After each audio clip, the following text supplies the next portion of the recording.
Bonsoir à tous, nouvelle émission, nouveau numéro de l'émission Putsch Live en ce 9 février 2021. Ça fait déjà 3 minutes qu'on est sous couvre-feu ici en France. Bienvenue, donc ça va devenir l'émission du couvre-feu Putsch Live et ce soir je reçois, c'est toujours avec un grand plaisir que je ne cache pas, que je vous dévoile. Je reçois David Engels. David, bonsoir, comment allez-vous? Bonsoir Nicolas et merci de l'invitation. C'est toujours un plaisir de pouvoir parler sur Puig, sur ta tribune. Oui, ça va très bien ici en Pologne. On est en plein hiver. On a eu les moins 20 degrés. Donc là, c'est vraiment le vrai hiver, pas le réchauffement climatique qu'on vit. Voilà, donc on vous parle vous nous parlez depuis Varsovie en duplex et merci encore David de vous rendre toujours disponible. C'est également un plaisir. Mais trêve d'histoire, on va commencer immédiatement. Je vous présente pour ceux qui vous connaissent pas, il faut absolument lire David Engels, c'est obligatoire. Vous êtes donc professeur, historien, philosophe, professeur titulaire de la chaire d'histoire contemporaine à l'Université libre de Bruxelles. Romaine. Oui, Romain, pardon. Romain, vous avez raison de me corriger, cher David, c'est plus clair. Et votre dernier livre qui est sorti en juillet 2020 aux éditions du Cerf, Rénovation Europae, un nouveau livre qui vient encore jeter un pavé dans la mare. David Engels, vous êtes cet historien franc-tireur avec ce regard iconoclaste que j'adore parce qu'on peut parler de choses. Et on a avec vous un regard très différent sur l'Europe centrale, sur l'Europe de l'Est aussi, et sur la grande Allemagne qui est en train de nous manger tout cru. Et ce soir, le thème de l'émission, bien entendu, on l'a mis sur la petite cartouche promo. L'Allemagne part-elle aussi en guerre contre la liberté? Alors, on va commencer, cher David, par une question simple d'état de situation sanitaire en Pologne, où vous vous trouvez rapidement. On en est où de votre côté en Pologne, à Varsovie? Alors ici, on est quand même dans un relâchement de plus en plus, heureusement, des règles concernant le coronavirus. Les écoles sont de nouveau largement ouvertes. Et d'ailleurs, depuis quelques jours, suite à la pression populaire qu'il y a eu aussi sur le gouvernement, où toute une série de restaurants ont ouvert d'une manière illégale pour manifester contre ce lockdown qui était très fort aussi ici, finalement, le gouvernement a décidé que les restaurants pouvaient rouvrir, les hôtels également, les musées, les cinémas, les magasins sont ouverts, pas seulement les pharmacies ou les supermarchés, mais maintenant la plupart des magasins. Donc on rentre lentement de nouveau dans un état de normalité dont tout le monde avait bien besoin. Bon voilà, en tout cas, nous avons fait un article effectivement sur ce qui se passe en Pologne. Il y a une réouverture, et vous l'avez dit, progressive, et c'est tant mieux, en tout cas, pour vous, Polonais, enfin voilà, pour ceux qui habitent en Pologne, bien entendu. Alors on va attaquer dans le vif du sujet, c'est ce petit point sanitaire de la Pologne. Maintenant, on va attaquer dans le vif du sujet, suite à une tribune que vous avez vu paraître dans Putsch il y a quelques jours, qui était passionnante d'ailleurs, parce que qu'est-ce qui se passe en Allemagne? Est-ce que l'Allemagne, finalement, devient-elle de moins en moins démocratique et part-elle en guerre, je l'ai dit à l'introduction, contre la liberté? Alors, on va s'appuyer sur votre tribune et j'invite effectivement tous nos téléspectateurs à aller voir cette tribune qui est parue dans Putsch. La voilà, cette tribune. Vous pouvez la voir. J'ai envie pour commencer, une citation de cette tribune. Donc je vous cite, ces dernières semaines en particulier, tellement de développements politiques inquiétants ont eu lieu en République fédérale allemande que l'on peut difficilement ne pas se demander pourquoi les médias allemands et étrangers ne font pas preuve du même esprit critique que celui avec lequel chaque petit développement à Varsovie ou Budapest est examiné. Finalement, vous commencez fort, David Engels, vous parlez finalement du traitement médiatique. Oui, absolument. La symétrie, elle est flagrante. D'ailleurs, ici en Pologne, je suis malheureusement bien placé pour le savoir. Il n'y a pas un jour sans que les journaux allemands sont en train de tirer à boulet rouge sur le gouvernement polonais. C'est presque une forme de persécution. Or, quand on compare ça aux évolutions récentes qu'il y a en Allemagne, parfois il y a vraiment, parfois on a vraiment raison de se poser la question où il y a véritablement une déconstruction de la démocratie. Parce que ce qui s'est vraiment passé ces dernières semaines, voire les derniers mois en Allemagne, ça pointe vraiment dans une très, très, très mauvaise direction pour le futur de la démocratie telle que nous la connaissons. Alors ça va être intéressant. D'ailleurs, vous me disiez dans une dernière émission, dans votre dernier passage, qu'il y avait des investissements allemands dans les médias polonais. Est-ce que c'est toujours le cas finalement? Est-ce qu'il y a une mainmise des Allemands sur les grands médias polonais pour essayer de promouvoir une politique plus progressiste, plus européiste, David Engels? Oui, c'est une très bonne question. En fait, ce qui est très marrant, c'est d'un côté de se dire que l'Allemagne a critiqué pendant des années maintenant les médias polonais d'être soi-disant trop proches du gouvernement parce que, en effet, les médias publics ici en Allemagne, suite au conseil d'administration recomposé à chaque changement de majorité électorale, maintenant font en effet une belle place au conservatisme et pas seulement à l'idéologie gauchiste, écolo, libérale. Donc c'est un processus tout à fait normalement, mais qui justement, vu qu'il va dans le sens conservateur, est très fortement critiqué comme une mainmise du gouvernement sur la politique, alors que c'est ce qui se fait un peu partout sinon. À part cela, dans les médias privés ici en Pologne, dans une très large mesure, ces médias sont dans des mains privées et sont donc orientés plutôt à gauche qu'à droite. Donc je dirais que déjà là, il y avait ici plutôt une très grande pluralité d'opinions en comparaison avec ce qu'on a à l'Occident, où cette pluralité d'opinions n'est plus vraiment donnée.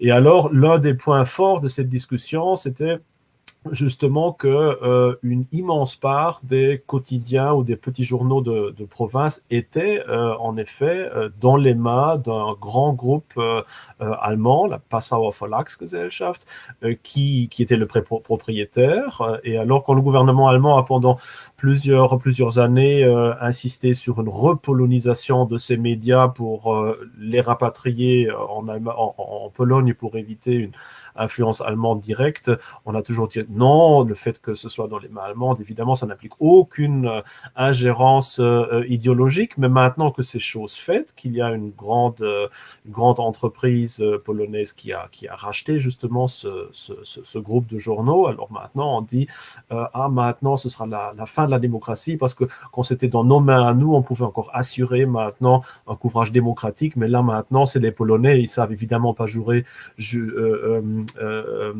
leur propre quotidien, donc ce sera une dérive autoritaire, ce qui est d'autant plus marrant quand on se rend compte qu'en Allemagne, notamment on a fait quelques sondages ces dernières années où on voit que notamment dans la ARD, quand on regarde les volontaires qui travaillent là, ils sont à du 80% expriment des opinions ou expriment leur support au parti écologiste ici. Donc ça veut tout dire, et quand on voit les autres statistiques, on voit qu'en Allemagne, il y a une très large majorité de 60, 70, 80%. Les journalistes qui travaillent ici ont plutôt des préférences pour la gauche, pour la droite. Donc autant pour la liberté médiatique et d'expression en Allemagne actuellement comparée à celle en Pologne. Alors, on va continuer à parler, bien entendu, de l'Allemagne, cher David, et je poursuis, je vous cite, vous disiez l'auto-encensement de l'Allemagne comme havre de la démocratie européenne, voire mondiale, est à un niveau sans précédent. Qu'est-ce que vous voulez dire par là, finalement, dans ce niveau sans précédent? Oui. Disons qu'en Allemagne, il y a un fait assez intéressant qui se passe, c'est que durant les années, voire les décennies après la Deuxième Guerre mondiale, il y a eu un travail de réflexion sur les crimes du national-socialisme, du génocide, l'Holocauste, la Deuxième Guerre mondiale, etc. Donc là, il y a vraiment un grand travail qui a été fait de retour sur soi, de gestion de cette culpabilité, aussi de la volonté de ne plus jamais faire la même chose. Mais alors actuellement, disons que ce processus, il est poussé à un tel degré que de la mauvaise conscience vient subitement une nouvelle arrogance morale qui dit que nous avons fait notre travail de gestion du passé, et vu que nous sommes tous tellement conscients des crimes de notre passé, eh bien maintenant nous sommes en droit de dire à vous autres qui ne connaissez pas ce genre de situation, comment une vraie démocratie devrait agir. Et donc, subitement, c'est l'Allemagne qui, par un trop-plein de culpabilité par rapport, par exemple, à la Pologne, prend maintenant la liberté de donner les leçons à la Pologne et de refaire finalement exactement la même chose, enfin heureusement pas exactement la même chose, mais d'être, disons, dans un processus d'hégémonie, de domination comme avant. Et c'est évidemment quelque chose de très mauvais, et que notamment les derniers jours qui a été matérialisé par le fait que le ministre de l'Étranger, Heiko Maas, a envoyé un tweet assez contesté pour comparer l'Amérique telle que laissée par Trump au paysage en ruine de l'Europe, et en proposant... C'est ça qui est intéressant.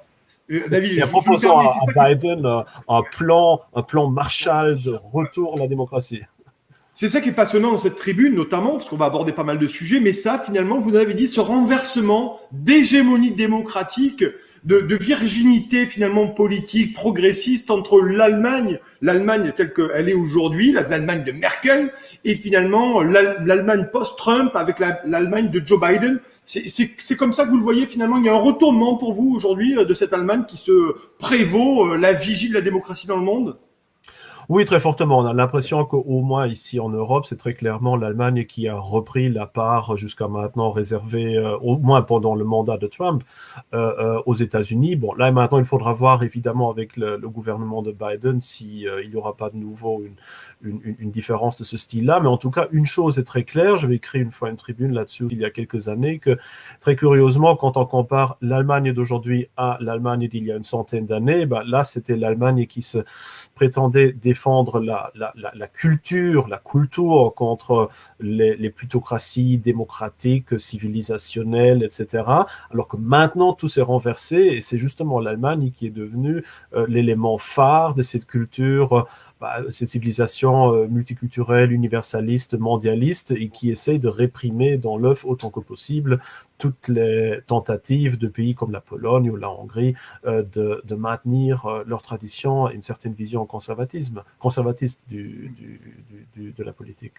Et là, vous me donnez la transition parfaite, effectivement. Est-ce que l'Allemagne, vous allez essayer d'y répondre, David Engels, est-ce que l'Allemagne part elle aussi en guerre contre la liberté? On le voit d'ailleurs en France.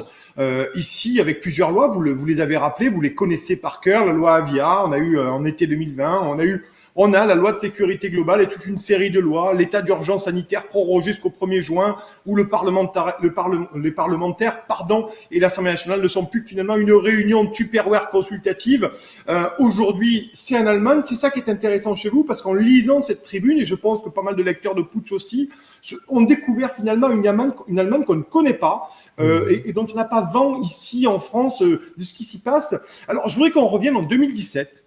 Vous parliez de ce ministre Heiko Maas, je le prononce pas, avec une fameuse loi appelée, je ne vais pas vous faire l'affront de prononcer ce nom absolument imprononçable, qui a à peu près 27 ou 28 ou 35 lettres, mais je voudrais qu'on en parle un peu de cette loi de 2007, parce que vous allez voir, je m'adresse aux téléspectateurs, vous allez voir, on a une vision de l'Allemagne avec David Engels qui n'a rien à voir avec ce qu'on a ici dans les grands médias mainstream.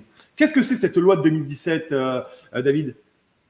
Alors tout d'abord, elle s'appelle Netzwerkdurchsetzungsgesetz et avec ça, chez Scrabble, vous gagnez déjà la partie.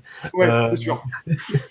Et en fait, ce Netzwerkdurchsetzungsgesetz implique que dans les médias sociaux, eh bien, normalement, la responsabilité désormais est aux médias sociaux d'effacer tout le contenu qui pourrait être jugé comme étant du hate speech, étant Hassrede, donc étant dirigé contre discours de haine, etc. Et s'ils ne le font pas, ils sont sujets à de fortes amendes, etc. Donc finalement, on laisse aux médias le soin de censurer tous les textes, mais évidemment sur une certaine base, et cette base, elle est, on le voit très bien sur les médias sociaux, plutôt une base de gauche qu'une base de droite. Donc si vous appelez... Et puis totalement arbitraire, on dépossède la justice finalement d'aller juger la pertinence ou non d'un propos, ou son caractère diffamatoire, ou son caractère injurieux finalement.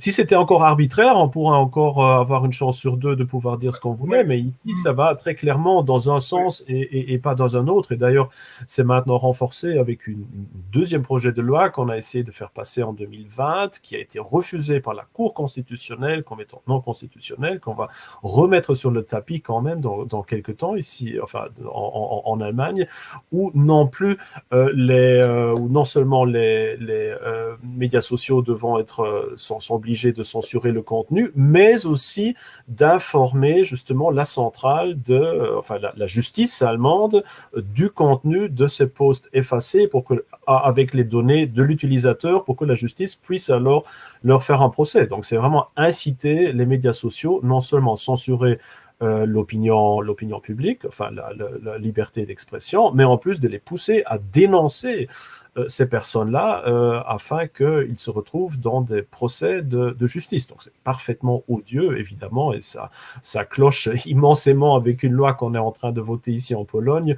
où justement le gouvernement est en Et on va train en parler, effectivement. voilà, On parle de la Pologne et de la Hongrie là-dessus. imposer aux médias sociaux de ne plus censurer pour être sûr que la liberté d'opinion soit garantie.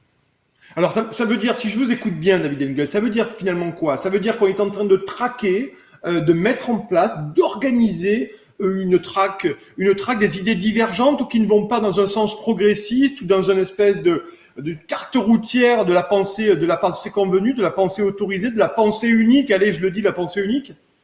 Ça va très fortement dans ce sens-là, et pas seulement évidemment dans les médias sociaux, mais aussi ni seulement aussi dans les médias. Comme je l'ai dit, la plupart des journalistes ici, statistiquement, sont plutôt de gauche que de droite, mais même et surtout, je dirais même comme universitaire, dans l'environnement universitaire, il y a quelque chose que je n'ai même plus pu mentionner aussi dans ma tribune qui s'est passé ces derniers jours, c'est qu'un groupe de 70 universitaires courageux ont fondé un réseau qui s'appelle Netzwerk Wissenschaftsfreiheit, donc le réseau pour la liberté des sciences, qui s'érige contre ce qu'ils perçoivent comme un espace de plus en plus restreint de liberté de parole dans les universités où les professeurs, les étudiants, les doctorants, etc., doivent craindre pour leur survie académique, pour leur renommée, etc., s'ils expriment des opinions qui ne seraient pas en ligne avec tout le reste. Il y a eu toute une série de scandales de ce style-là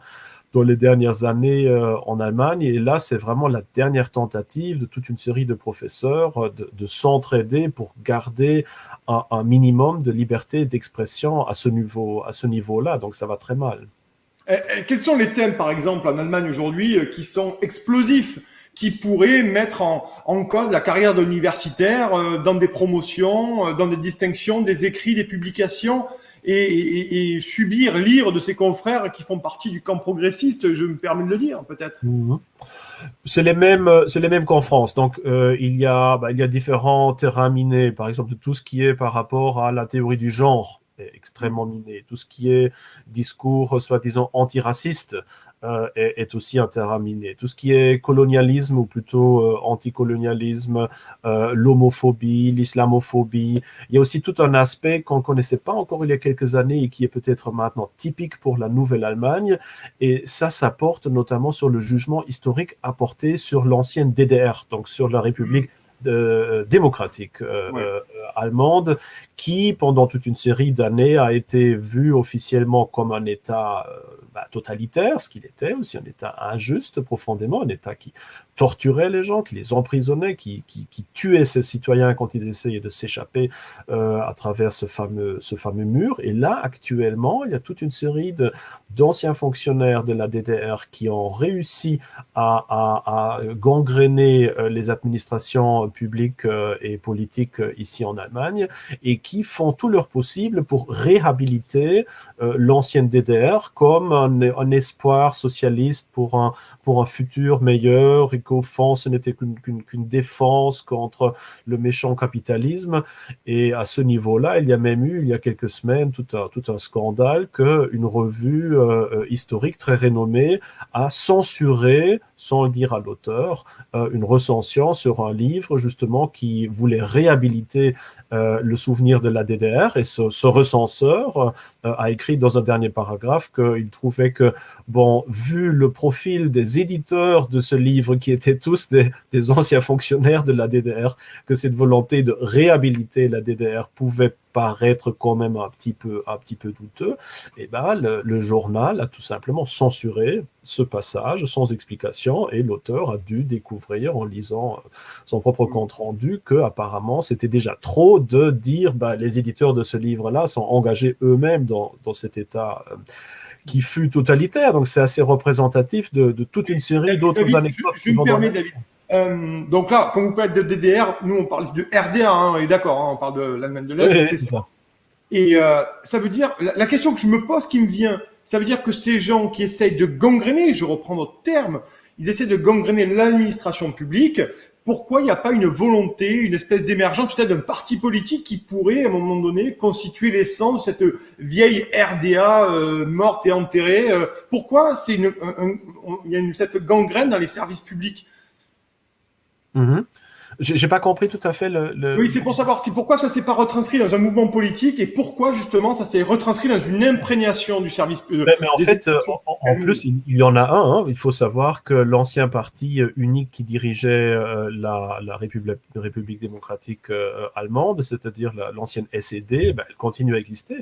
Hein. Elle a mué à travers toute une série d'autres appellations. Et là, actuellement, elle est en continuité directe avec le parti qui s'appelle Die Linke, qui est un parti post-communiste, si on veut, qui est assez influent encore en Allemagne, surtout à l'est de l'Allemagne, et qui, et c'est ça un peu le comble de l'ironie, est de plus en plus soutenu par le parti chrétien-démocrate de Madame Merkel, qui est le parti au pouvoir. Donc tout au début, à la chute du mur, notamment la CDU, le parti de Merkel, avait toujours insisté sur le fait qu'il n'allait avoir rien du tout à faire avec ce parti post-communiste, responsable souvent même dans ces politiciens actuellement encore en place des crimes commis sous la dictature communiste. Et là, actuellement, notamment, il y avait un entourage des élections au niveau de cet État fédéré en Allemagne. Et alors, le résultat, par hasard, était que quand dans le Parlement de Thuringe, on a voté pour un ministre-président, eh bien, il y a un libéral qui a été élu, mais grâce aussi en partie aux voix du parti AfD, qui est le parti un peu identitaire de droite, assez contesté aussi. On pourrait parler beaucoup de ça. Et on en parlera après. J'ai une question pour vous, David. Et cela a donc profondément déplu à la CDU. Merkel a obligé les parlementaires à revoter une deuxième fois, elle a obligé ce Premier ministre à démissionner après un jour d'office, à reposer un deuxième vote. Et là, avec les voix notamment aussi du parti de Madame Merkel, eh bien, on a élu un ex-communiste, Monsieur Ramelow. Donc, visiblement, la CDU préfère justement donner le pouvoir ou assurer au pouvoir des ex-communistes qu'un parti qui, en effet, on va en discuter, est partiellement problématique, mais qui insiste au moins sur les racines chrétienne de l'Europe et se présente à beaucoup de niveaux comme un genre de renaissance de ce que cette CDU de Merkel était il y a une trentaine d'années. Alors, on va aborder ce sujet. Je voudrais qu'on fasse un petit détour par Budapest et Varsovie. Vous êtes à Varsovie en ce moment, vous êtes en duplex de Varsovie. Je vous présente pour les téléspectateurs qui viennent d'arriver sur la chaîne Putsch Live. Ce soir, je reçois David Engels, professeur, historien, philosophe aussi, titulaire de la chaire d'histoire romaine à l'Université libre de Bruxelles. Votre dernier livre, cher David, Renovatio Europae aux éditions du Cerf. Je vous recommande d'aller lire ce livre, de l'acheter immédiatement ou après l'émission, bien entendu, et bien sûr d'aller fouiller dans votre travail richissime, David, de livres. On a déjà fait des émissions sur vos anciens livres. On va parler un peu, je disais Budapest, Varsovie. Ces deux pays, aujourd'hui, tentent de légiférer finalement pour s'opposer à la prédominance des GAFA. Et d'ailleurs, dans ces deux pays, Pologne et Hongrie, il y a des réseaux sociaux qui sont lancés pour faire de la concurrence, bien entendu, à Facebook. Ça dit quoi, finalement, pour vous, cette émergence de nouveaux réseaux sociaux? D'ailleurs, un projet de loi en Hongrie par la ministre de la Justice, Judith Varga, que nous recevrons très bientôt dans Putsch. Qu'est-ce que ça dit, finalement, de ces pays? Ça y est, c'est le populisme qui est de nouveau là, qui veut se claquemurer dans ses frontières. Oui, ça c'est évidemment la vision, ce serait la vision très politiquement correcte de cette évolution. Je dirais ça nous apprend deux leçons. D'un côté, on voit bien le degré dans lequel Facebook, Twitter, beaucoup d'autres réseaux sociaux sont dominés politiquement par la gauche. Je veux dire, on l'a vu quand Facebook, Twitter ont effacé les comptes de Donald Trump et quand même les grandes banques se sont mises aussi à annuler ces comptes, comme la Deutsche Bank, qui était la première d'ailleurs à éliminer le compte en banque de Trump, mais juste après l'élection, juste après évidemment son départ. Oui, c'était plus tard après. Le courage, c'est plus facile. Oui, le courage, c'est toujours après, en fait. Voilà, après qu'avant. Donc ça montre évidemment le malaise de réseaux sociaux dont on connaît très bien leur influence massive sur les élections, non seulement aux États-Unis, mais évidemment aussi chez nous en Europe. Et d'un autre côté, ça montre quand même la volonté de pays tels que la Pologne ou la Hongrie de vouloir assurer un minimum de liberté d'expression, d'opinion et de créer, s'il le faut, des réseaux alternatifs. Bon, évidemment, on peut douter si pour des pays, disons, relativement petits, comme le sont la Hongrie ou la Pologne, on n'est pas comme en Chine, ce genre de réseau national, disons, qui part d'une envergure nationale, puisse vraiment avoir un grand succès, vu que les gens aiment quand même bien être liés, évidemment, à ce qui se passe dans le reste du monde. Mais en tout cas, ça montre une tentative vaillante de gouvernement d'assurer certains standards démocratiques qui, visiblement, en Occident, ne sont plus vraiment donnés. Alors, ça devient évidemment d'autant plus absurde que c'est justement ces mêmes pays qui sont actuellement critiqués comme liberticides, autoritaires et tout ce qu'on veut. Oui, totalitaire, tout ce qu'on sait depuis un certain temps, du moins les accusations qui sont portées à leur égard. Je voudrais qu'on continue, pas mal de questions là-dessus. Vous parlez dans la tribune, toujours pareil, de l'Agence fédérale pour l'éducation civique, et vous la dénommez comme un rocher de solidité démocratique allemande. À quoi sert cette agence et qu'en est-il aujourd'hui ?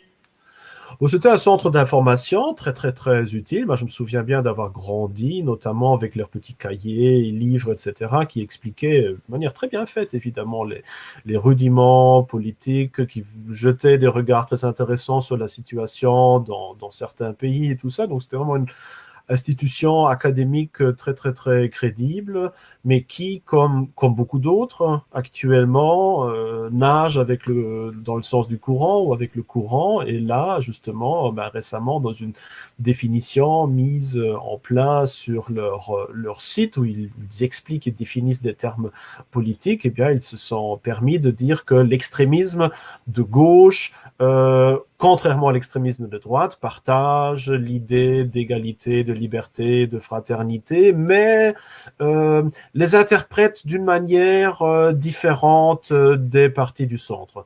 Donc, grosso modo, Lénine, Staline, etc., c'était un peu des libéraux, n'est-ce pas, qui voulaient le bien de leur peuple. Le véritable danger. Ouais. Voilà, donc là, on voit aussi que cette institution-là, qui était si intéressante, ou disons très, très impartiale, je trouvais, très, très, très, très centriste, bouge comme tout le pays et comme tout l'establishment qui d'abord était au milieu ou centre droit, bouge énormément vers la gauche. Il faut le comprendre même dans un sens purement matérialiste. Aujourd'hui, en Allemagne, si on veut avoir de l'argent, on propose un projet antifasciste ou anti-droite et on est littéralement douché d'argent. Il y a des sommes immenses qui sont utilisées pour la lutte contre la droite. Il n'y a rien pas grand-chose contre la lutte contre la gauche, n'en parlons pas d'islamisme. D'ailleurs, une nouvelle fois, vous me faites ma transition, cher David, sur ma prochaine question. Et vous écrivez effectivement que le gouvernement fédéral consacre désormais 1 milliard d'euros à la lutte contre la droite. Donc, c'est incroyable. Enfin, c'est absolument dantesque quand on y pense. Qu'est-ce que c'est cette lutte contre la droite? Et vous le dites très bien. Je reprends votre formule. On est douché d'argent. Qu'est-ce que c'est cette lutte contre la droite? La droite, quelle droite? La droite anti-Union européenne, la droite souverainiste, la droite identitaire. Quelle est cette droite finalement? Tout, en fait, tout ce qui est à droite de la CDU, et il faut dire que cette CDU de Merkel, maintenant, elle se situe beaucoup plus à gauche où elle n'a jamais été. Aujourd'hui, la CDU n'est plus du tout un parti de centre-droit, mais on pourrait presque dire de centre-gauche, et tout ce qui est au-delà de ça est maintenant la droite. D'ailleurs, ce qui est aussi assez représentatif, c'est que partout, aussi dans les médias en Allemagne, on ne parle pas de la lutte contre l'extrême droite. On parle toujours de la lutte contre la droite. Il y a partout même les affiches qui disent « kein Millimeter nach rechts », aucun millimètre à droite. Donc, il ne s'agit pas d'une lutte collective, médiatique contre l'extrême droite, contre les vrais fascistes en bottes, etc. Mais là, vraiment, aujourd'hui, si vous n'êtes pas vraiment à gauche, écolo, socialiste, etc., là, vous êtes immédiatement à droite et les positions qui, encore il y a 20 ou 30 années, étaient des positions mainstream sont aujourd'hui décriées comme étant d'extrême droite. Ce qui est marrant, c'est que parfois, on voit sur les réseaux sociaux, il y a des gens qui sortent un peu les affiches électorales ou même d'anciens discours aussi de Madame Merkel tout au début de son mandat, et on voit bien que les affiches ou même ses propres discours, eh bien, aujourd'hui, seraient considérés par tous les médias comme extrême droite, alors que c'était la normalité il y a tout un temps. Et donc, évidemment, cette lutte contre la droite, essentiellement, elle donne des financements massifs à toute une série d'institutions de gauche qui sont engagées souvent dans des tâches tellement horribles que la dénonciation de personnes de droite. Il y a des sites entiers qui sont juste dédiés à énumérer un par un toutes les personnes fiché, soi-disant, de droite pour dire celui-là, il a rencontré tel et tel jour un autre qui lui compte comme droite, donc lui, il l'est aussi, ou telle et telle personne a écrit un livre dans telle et telle maison d'édition qui a publié aussi un autre livre qui est d'extrême droite, et donc lui-même l'est aussi. Il y a des centaines, voire des milliers ou des dizaines de milliers de personnes qui sont maintenant fichées sur ce genre de site. Et évidemment, l'argent doit provenir de quelque part. Et donc, on sait aussi qu'une grande partie de cet argent-là, finalement, est détourné sciemment, plus ou moins, pour aboutir dans ce genre d'initiative et même à financer les gens de la Antifa ou à financer même des gens pour qu'ils aillent spontanément à des manifestations contre la droite, pour leur payer le bus et tout ça. Et ça, c'est extrêmement intéressant. La question que je vais vous poser, David, finalement, là, vous nous parlez de cette lutte contre la droite, cette lutte anti-droite. Elle est menée par qui? Par une classe politique, la CDU et autres, et une classe médiatique, ou est-ce que le peuple allemand, en majorité, est aussi dans ce combat anti-droite ou contre la droite, finalement? Est-ce que c'est pas un petit carteron, finalement, qui tient cette idéologie-là? Je dirais qu'il y a les deux. Bon, d'un côté, c'est évidemment tout à fait dans l'intérêt de la classe politique actuelle de s'assurer qu'il n'y a pas vraiment de compétition de la part des populistes et de les discréditer et aussi de leur tendre des pièges et ce genre de choses-là. Donc ça, c'est évident. D'un autre côté, il faut se dire aussi que l'Allemagne, beaucoup plus que la France, évidemment, est et reste profondément traumatisé par la Deuxième Guerre mondiale, par les horreurs du national-socialisme. Ce sont des gens qui, pendant des générations, grandissent avec l'idée plus jamais ça. Et donc, il y a beaucoup de bonne volonté, justement, comme toujours en Allemagne, il y a beaucoup de bonne volonté d'être du bon côté de l'histoire, comme on le dit maintenant, et d'une certaine manière de s'exculper des fautes des ancêtres en disant oui, à l'époque, on n'a pas assez résisté sur le national contre les nazis. Maintenant, on veut faire mieux que nos grands-parents. Maintenant, nous sommes les vrais démocrates. Et alors maintenant, on l'exagère et en grande partie, cela touche même pas la véritable extrême droite, qui existe aussi évidemment, mais ça touche, je dirais, beaucoup plus un conservatisme qui, il y a 20-30 ans, était mainstream en Allemagne, voire partout en Europe. Et dernière question sur ce sujet, est-ce que finalement il y a une certaine forme de macartisme dessus? Est-ce qu'il y a une forme de chasse aux sorcières? Vous avez parlé de gens fichés, qui étaient fichés pour leur position de droite. Est-ce que c'est le cas? C'est comme ça que ça se retranscrit dans la réalité en Allemagne? Oui, absolument, parce qu'il y a une institution unique en Allemagne qui, je crois, n'existe pas dans la plupart des autres pays. Ça s'appelle le Verfassungsschutz. Et donc, c'est un genre de service d'espionnage de l'intérieur, espionnage politique. Ça a été fondé justement pour lutter contre toute possibilité de résurgence du national-socialisme, certainement, mais maintenant, cette institution-là, elle est de plus en plus manipulée, détournée à des fins politiques. Et donc là aussi, il y a quelques années, il y avait un scandale que l'ancien président de ce Verfassungsschutz, M. Maaßen, s'est brouillé avec Mme Merkel sur la question de l'immigration de masse. Il a dit certaines choses qui ont déplu à cette dame, à la chancelière, et dès lors, on l'a mis devant la porte, et depuis lors, ce Verfassungsschutz, cette protection de la Constitution, est en train d'œuvrer massivement contre le plus grand parti d'opposition actuellement en Allemagne, en mettant des partis ou des factions de ce parti, des personnages, beaucoup d'autres, sous observation. Et ça peut, concrètement, ça implique que le Verfassungsschutz a le droit, une fois que cette procédure est lancée, de mettre littéralement officiellement donc des espions au sein notamment de ce parti-là, avec le but d'être d'agents provocateurs, de radicaliser le parti, de le faire imploser, tout ça d'une manière tout à fait légale. Donc il faut s'imaginer la situation si maintenant en Pologne, il y avait un genre de service secret interne où on dirait, voilà, il y a tel et tel parti de gauche là qui est, à tort ou à raison, communiste, constitutionnel, donc on va tout simplement y mettre des espions pour le radicaliser et le faire imploser. Je crois que là, directement, la Cour européenne de justice serait sur les barricades, mais en Allemagne, c'est faisable. Mais c'est passionnant parce que quand on vous reçoit, David Engels, moi j'aime beaucoup parce qu'on apprend des choses qu'on ne connaît pas en Allemagne. On a notre regard de Béal la crèche finalement sur ce pays. Bon, pas tellement, mais là on apprend des choses incroyables. Les services de renseignement, des gens qui sont fichés, fait toute une série de choses qu'on ne peut pas imaginer. C'est d'ailleurs pour ça que je vous invite. On va continuer à parler de liberté démocratique en Allemagne parce que c'est aussi pour ça que je vous ai invité. Et vous commencez à le démontrer de façon brillante, voir ce qui se passe là-bas en Allemagne. Bon, vous êtes à Varsovie, mais vous connaissez très bien l'Allemagne. On continue. Alors, vous déplorez, élargissons le sujet. On parlait de l'anti-droite, bien entendu, la lutte contre la droite. Vous déplorez aussi dans cette tribune, effectivement, qu'il y a la possibilité de s'exprimer librement en Allemagne est de plus en plus restreinte. C'est le cas aussi en France, il faut le dire. En Allemagne aussi, c'est pareil. Oui, tout à fait. On l'a déjà dit, à la fois l'establishment politique, les médias, les universités, les écoles, les réseaux sociaux, il y a de plus en plus une opinion unique qui est permise, et on sait de plus en plus que si on dit tel et tel élément, ou telle et telle chose, on va avoir des problèmes.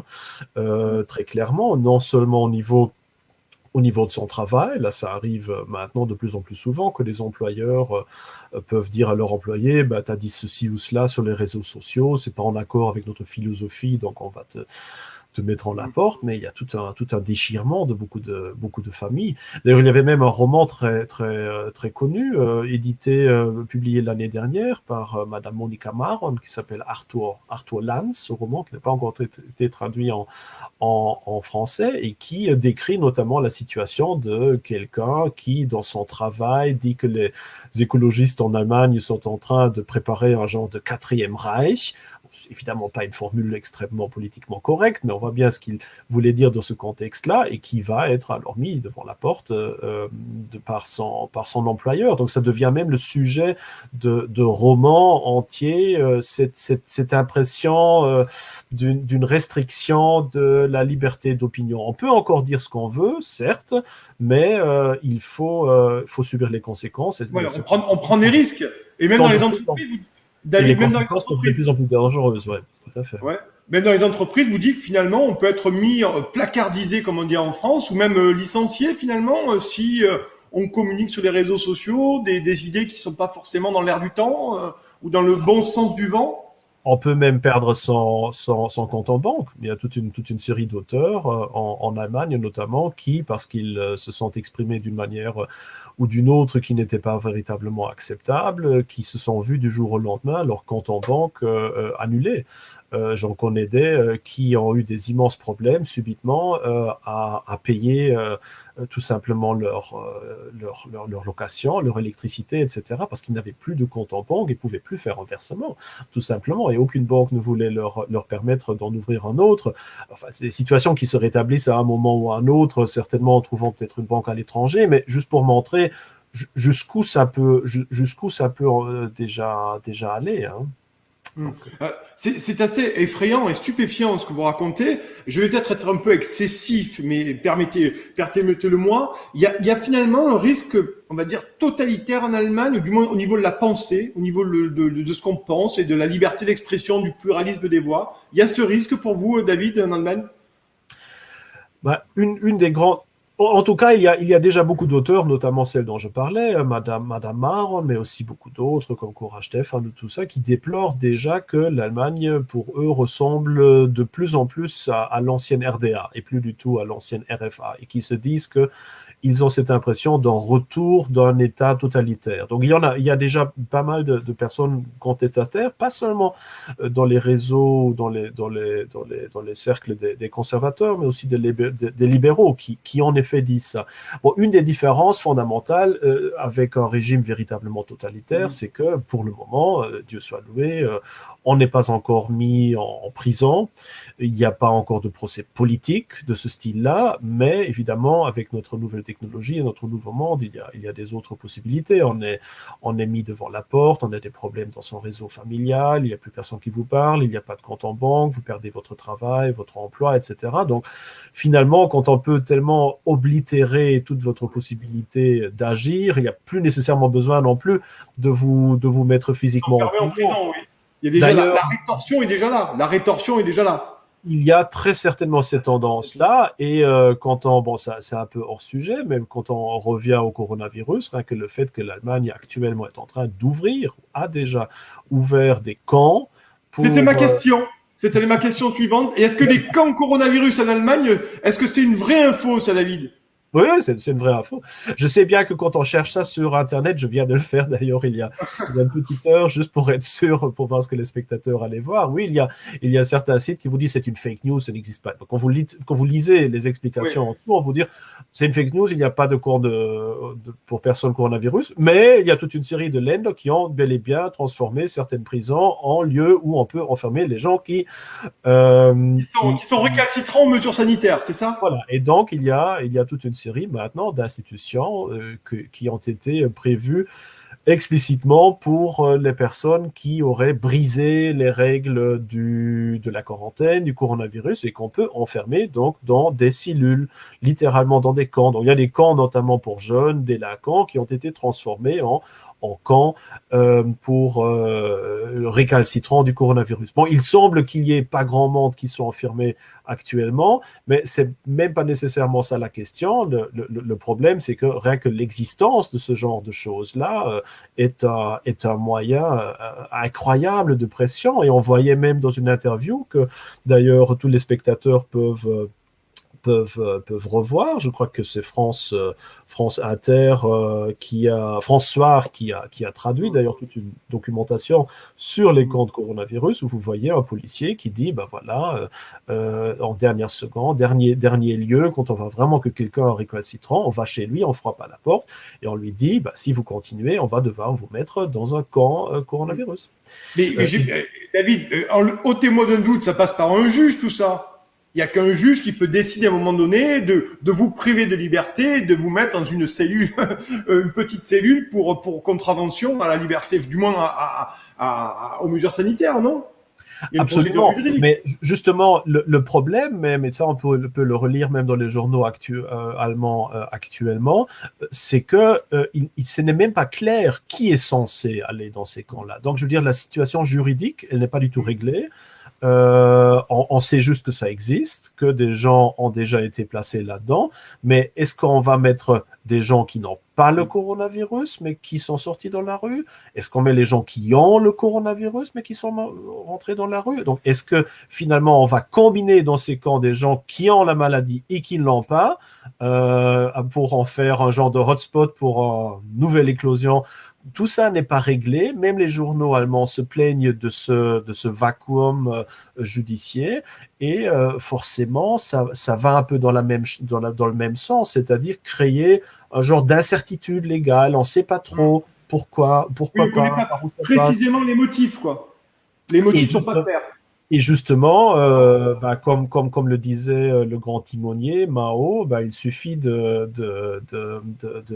punir une personne pour instruire mille autres. Et c'est un peu à ça que cela sert. Et tout ça, c'est des petits pas franchis dans un sens de plus en plus antidémocratique, d'autant plus que toute cette situation, aussi des droits spéciaux que les gouvernements s'arrogent dans la lutte contre le coronavirus, sont d'un point de vue constitutionnel fort branlantes, que dès lors, on voit ces étapes sont franchies, et j'ai fort peur que c'est toujours des pas en avant, on voit rarement des pas en arrière, et l'ampleur de ce qui est désormais possible, même soutenu par la population, devient de plus en plus grand, et Dieu sait où on en arrivera à la fin. Et d'ailleurs, C'est quand là, un Oui. jour, on va pouvoir dire, voilà, on a ces installations-là, elles sont vides. Est-ce qu'on n'y mettrait pas des gens qui, dans les médias sociaux, ont déjà trop fait du hate speech? D'ailleurs, en Autriche, pour arriver à un autre pays, déjà maintenant, personnellement, j'ai des contacts avec des personnes qu'on a mis dans des centres, ou en tout cas qu'on a obligé d'aller dans des institutions de rééducation, parce que ils ont, d'une manière répétitive, posté des choses offensantes sur Facebook, notamment sur la question migratoire. Et là, un juge les a condamnés à aller dans des centres où ils sont assis côte à côte avec les islamistes pour leur apprendre les bases de la démocratie Et le vivre ensemble. et le vivre ensemble. Ouais. Alors, on continue cette question-là. Je vous continue à vous citer effectivement sur les mesures autoritaires, liberticides. Et je vous cite, David Engels, si vous réagirez à votre propre citation, vous disiez, si des pays comme la France ne peuvent maintenir l'ordre et la sécurité qu'avec des mesures autoritaires, ils se transformeront en État policier. Surtout en cela, les pays illibéraux vont continuer à prospérer la normalité. Finalement, c'est une phrase, votre canevas est très sombre finalement. L'avenir que vous mettez là-dessus, sur ces mesures sanitaires, vous l'avez dit, où on avance de plus en plus sur la prolongation de l'état d'urgence et on recule jamais dans le relâchement des mesures liberticides. Vous pensez qu'on pourra arriver des États autoritaires, alors pas totalitaires, mais autoritaires, comme c'est le cas de plus en plus aujourd'hui? Bon, j'ai l'impression en tout cas que la France, elle est très bien sur ce chemin, très bien engagée sur ce chemin-là. Et d'ailleurs, là, je ne vise évidemment pas seulement l'urgence sanitaire du coronavirus, dont on pourrait discuter aussi très, très longuement, mais aussi la situation de plus en plus tendue à l'intérieur de la France. Je veux dire, c'est quand même depuis des années qu'on parle d'une séparation, d'une ségrégation, de communautarisme, de guerre civile, d'une division du pays, de l'application de différentes formes de lois. De déconnexion aussi, David, hein, de déconnexion entre la France périphérique des Gilets jaunes et autres et les élites Voilà, politiques. Hein. tout à fait, des connexions, les banlieues qui déjà s'auto-administrent tout à fait loin de l'État. Donc, tôt ou tard, la situation deviendra telle qu'il n'y aura que par des moyens autoritaires que plus ou moins on va assurer un minimum de cohésion. Je veux dire, ce n'est pas un hasard si tous les pays du Proche-Orient, qui ont justement tous connu une situation de cohabitation entre des groupes religieux, des sectes, différents types de fondamentalisme, de libéralisme, d'athéisme, etc., qui se sont tous, qui s'haïssent tous, comme on le voit maintenant, n'ont pu qu'assurer un minimum de cohésion par des moyens dictatoriaux, tels qu'Assad ou Saddam Hussein ou le régime militaire en Égypte. Donc, nous, en tout cas en Europe occidentale, forcément, on va aller de plus en plus dans cette direction-là, vu que la société est de plus en plus fragmentée, polarisée, avec des groupes qui se détestent mutuellement, qui n'ont plus aucune solidarité. Comment veut-on maintenir un minimum de cohésion, de fonctionnement? En tout cas, certainement pas autour de la notion de laïcité, qui, elle, n'est, comme on le voit d'ailleurs avec toute la discussion sur la carte sur un islam pour la France. La charte, enfin, la fameuse charte, oui, voilà, n'est pas du tout un cadre adéquat pour l'intégration de l'islam, et qui, de plus est un peu une gifle pour toute la tradition chrétienne de la France. Donc finalement, comment maintenir des pays de ce style-là ensemble que par des mesures autoritaires? Or, je ne vois pas ce risque-là ici en Europe de l'Est. Bon, ici aussi, il y a des fortes luttes politiques entre la gauche et la droite. D'ailleurs, on l'a vu ici à Varsovie et partout en Pologne, que la gauche, qui est massivement renforcée par Bruxelles, par Berlin, etc., essaie ici de mettre de la pression pour que le gouvernement tombe, pour que l'un des derniers gouvernements conservateurs encore en Europe tombe. Mais au moins ici, il y a, d'un point de vue culturel, d'un point de vue patriotique, au moins une certaine solidarité, une solidité. David, vous avez raison, parce que peut-être que la politique polonaise, elle fait encore finalement, il y a une convergence des idées de souveraineté et de défense entre le peuple polonais et ses élites, ce qu'on appelle faire nation. C'est d'ailleurs le cas en Hongrie aussi. Et au-delà des problèmes de multiculturalisme, de libanisation, moi ce que j'appelle la libanisation, il y a aussi en France la déconnexion, la délégitimation de la parole politique, je le dis à chaque fois, entre une grande partie des Français et la classe politique qui est tournée vers Bruxelles et qui en a oublié la France. Je veux dire, elle passe plus de temps à Bruxelles ou dans les capitales mondiales plutôt que dans le territoire de Guéret, à Dunkerque, à Quimper, à Bayonne ou à Nîmes. Donc il y a aussi ça, il y a une grande diversité, une grande différence profonde de philosophie politique entre la Pologne, la Hongrie et la France. C'est-à-dire qu'en France, ici, aujourd'hui, la parole politique n'a plus de sens. Mais elle est même à chaque fois un affront pour la plupart des Français. Oui, absolument, absolument. Je peux juste souligner que c'est vrai. Et ce qui est malheureusement le grand, comment dire, la grande catastrophe, c'est que ce Bruxelles vers qui tout le monde se tourne, lui, ne travaille pas non plus pour l'Europe. Parce que dans ce cas-là, on pourrait encore se dire, OK, on sacrifie un peu de souveraineté nationale, mais en retour, on a un genre de patriotisme européen où on protège nos frontières communes dans la Méditerranée, on met en sorte ensemble nos forces pour résister à la Chine, ce genre de choses-là. Mais cette Europe, ce n'est pas du tout une Europe qui protège, au contraire, c'est une Europe qui démente elle-même et démantèle l'identité européenne. Donc, moi j'ai souvent dit, l'Union européenne est presque l'un des pires ennemis de la véritable Europe culturelle.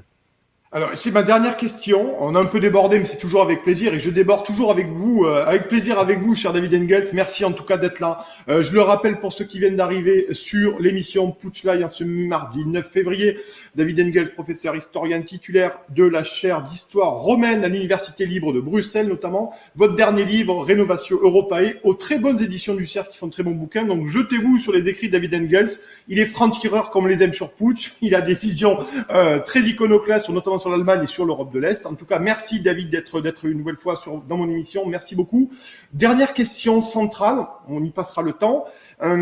C'est vraiment un truc qui m'intéresse. C'est pour vous, est-ce que ce virus, le coronavirus, bien entendu, pourrait-il faire émerger dans les peuples européens un sentiment de destin commun, selon vous, ce que vous appelez, vous, de vos voeux, à plusieurs reprises, dans votre dernier livre notamment, est-ce qu'il pourrait y avoir un renouveau fondamental de l'Europe sur la base d'une idéologie politique? Ça, c'est votre idée. Est-ce que ce coronavirus, il pourrait engager ça, David Engels, ou pas, selon vous? Je ne parle pas de l'élite européenne, je parle des peuples européens. Vous avez bien noté, hein? Oui, tout à fait.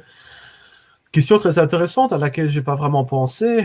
Moi, je crois que ça peut aller dans deux sens. Bon, d'un côté, ça dépend aussi de la position qu'on met ou qu'on adopte par rapport au coronavirus. Moi, personnellement, je vois cette pandémie avec beaucoup de recul, comme un genre de grippe un peu plus forte qui touche essentiellement des personnes à risque d'un certain âge et qui n'est donc pas une pandémie qui met en péril la survie de l'entièreté de la civilisation européenne. On n'est pas au milieu d'une zombie-apocalypse, mais de quelque chose de relativement limité.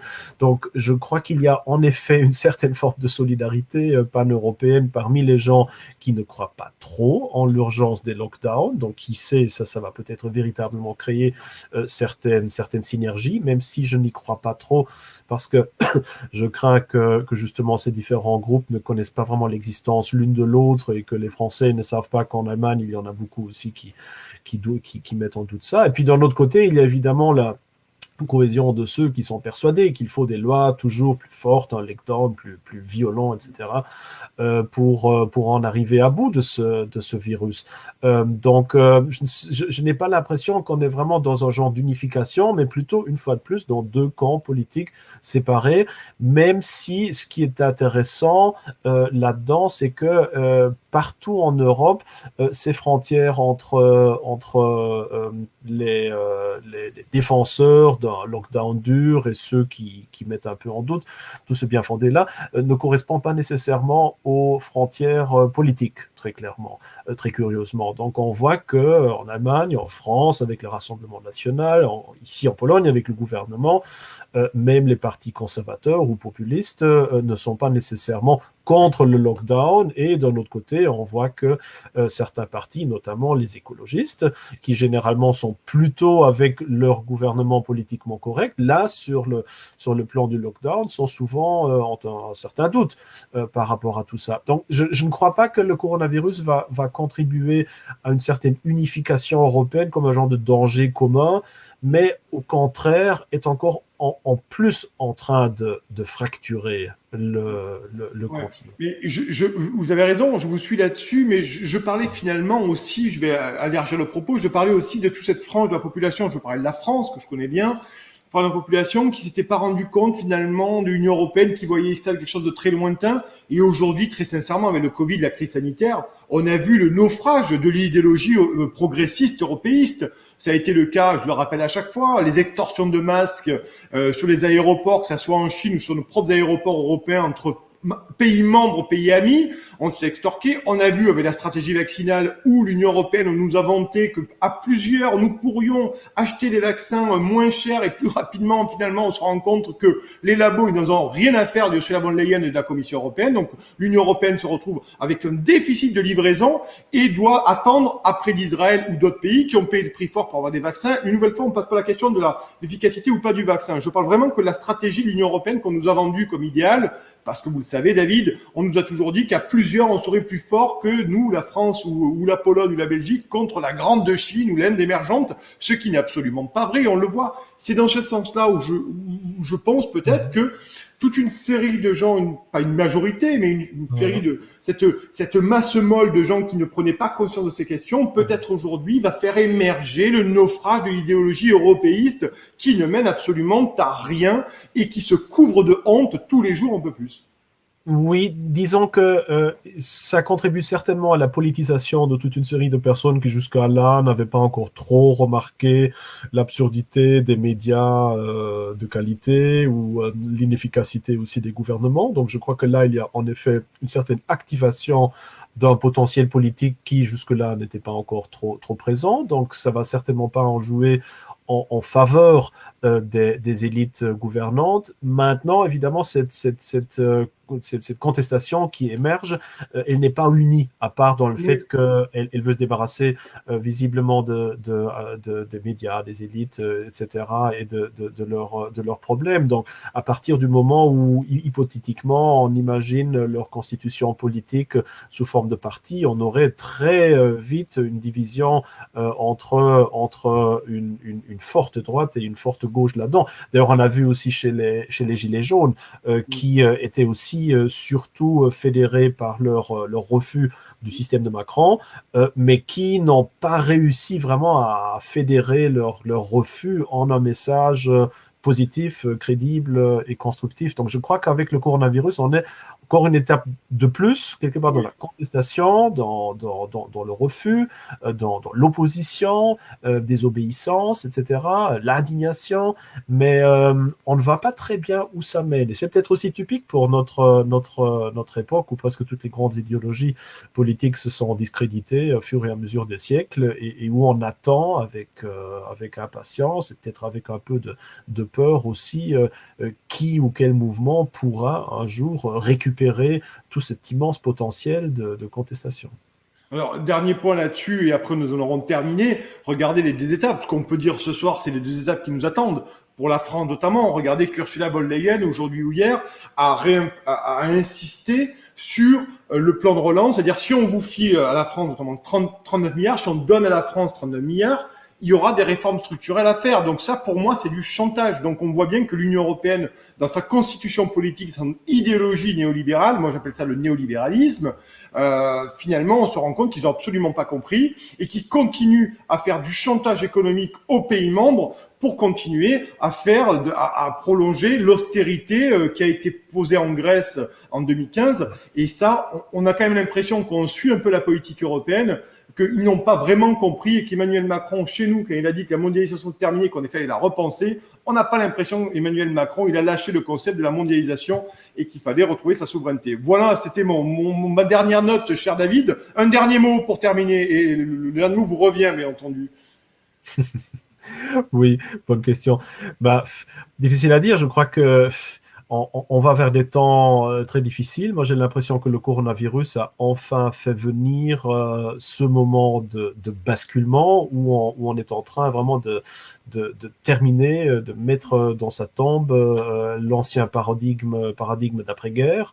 On est dans vraiment une fin d'époque maintenant. Il y a quelque chose de nouveau qui est en train de se préparer. Ce coronavirus, il va nous amener, ou plutôt les mesures des gouvernements contre le coronavirus vont nous amener des grands changements de paradigme. On peut craindre le pire, en tout cas en Occident européen, le grand reset et toutes ces choses-là avec le Green Deal de la Commission européenne. Vous y croyez, David, je me permets, parce que vous en parlez, vous y croyez au grand reset, vous ?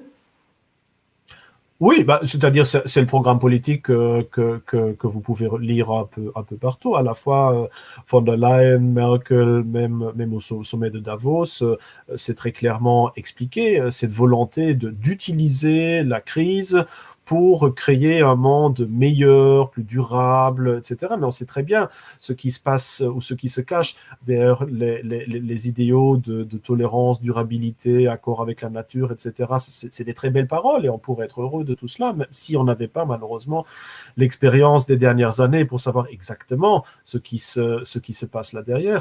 C'est ça qu'on va essayer de faire passer, pas seulement par l'Europe, mais aussi par la plupart des gouvernements nationaux qui sont tout à fait sur la même ligne que l'Europe. Et là, ce sera aux citoyens de enfin faire entendre sa voix et de faire ce qu'il veut ou ce qu'il peut pour éviter ce futur. Or, le risque est vraiment très grand. On l'a bien vu avec les élections américaines où là aussi, le doute sur le bon fonctionnement de nos institutions démocratiques et surtout électorales est bien légitime et on serait bien naïf de croire que des choses semblables ne vont pas se passer systématiquement aussi en France et en Allemagne.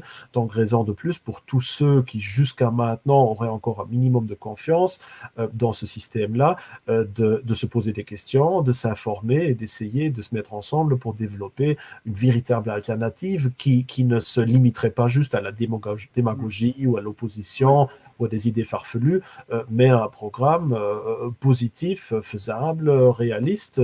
C'est le moment ou jamais, dans quelques années, il sera beaucoup trop tard. En tout cas, appelons de nos voeux le grand reset démocratique. En tout cas, ce qui est sûr, c'est qu'on ne nous posera pas la question, nous, Européens, sur un référendum, et encore moins nous, à Français, parce qu'on nous a violé démocratiquement en 2015 avec le traité de Lisbonne. On avait dit non, on nous a imposé lui, en 2005, pardon, je corrige, 2005. On nous a imposé le oui au Congrès de Versailles par Sarkozy en 2008. Donc, en première vue, c'est pas demain qu'on a un référendum. Et d'ailleurs, Jean-François Copé sur Sud Radio a dit qu'il n'était pas favorable au référendum. Il est républicain, donc on voit très bien un peu la menace de la non-démocratie dans laquelle ce pays se trempe en ce moment. Merci beaucoup, David Engels, d'avoir répondu à mes questions. Ce long entretien, une nouvelle fois. Mais c'était un plaisir. Je vous représente, philosophe, historien. Vous êtes notamment professeur, aussi titulaire de la chaire d'histoire romaine à l'Université libre de Bruxelles. Et votre dernier livre, que j'encourage tout le monde à lire, Rénovatio Europae aux éditions du Cerf, paru en juillet 2020. Merci beaucoup, David. On vous souhaite une excellente soirée à Varsovie dans le froid, en tout cas. Et on se reverra très bientôt sur ce plateau pour parler de nouveaux sujets, en tout cas concernant l'Allemagne. Merci à toutes et à tous de nous avoir suivis. Demain soir, nous aurons une émission avec Bruno Pomar, probablement, et peut-être Mathieu Vallée pour nous parler du beau vol de la sécurité. Et plusieurs émissions sont en préparation. On communiquera sur Facebook et sur YouTube dès que les noms seront posés. Merci à tous. Bonne soirée. Respectez le couvre-feu, chers amis, en tout cas. Et d'ici là, je vous dis bye bye, vive la démocratie. Salut. Au revoir, bonne soirée.